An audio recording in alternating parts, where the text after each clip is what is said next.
అసెంబ్లీలో రేవంత్ కామెంట్లపై బీఆర్ఎస్ నిరసన తెలిపింది. సభలో తనను అవమానించారని సబిత కంటతడి పెట్టుకున్నారు. మహిళా ఎమ్మెల్యేపై నోరు పారేసుకున్నారని కేటీఆర్ అన్నారు. సబితకి సునీతకి భట్టి జవాబిచ్చారని సీఎం రేవంత్ రెడ్డి అన్నారు.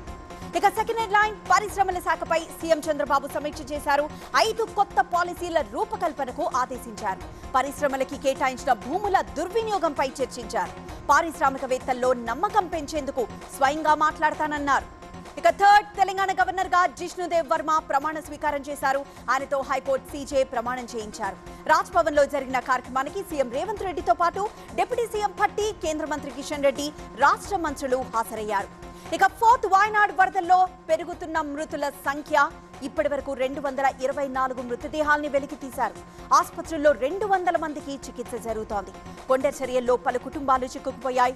రెస్క్యూ ఆపరేషన్ ఇంకా కొనసాగుతోంది. ఇక నెక్స్ట్ వాయనాడ్ విలయంపై 23నే హెచ్చరించామంటున్నారు అమిత్ షా. ముందే అలర్ట్ చేసినా ఎటువంటి చర్యలు తీసుకోలేదంటున్నారు. తల్లిదండ్రులు కావడం ఇంకా కలగానే ఉందా?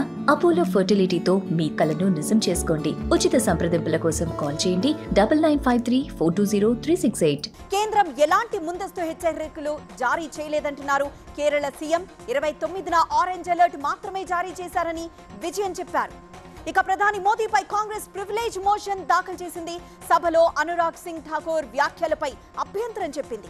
తమ కులమే తెలియని వారు కులగణన కోరుతున్నారన్న వ్యాఖ్యలను మోదీ ఎక్స్ లో పోస్ట్ చేయడంతో ఇద్దరు నేతలపై ప్రివిలేజ్ మోషన్ ఇచ్చింది.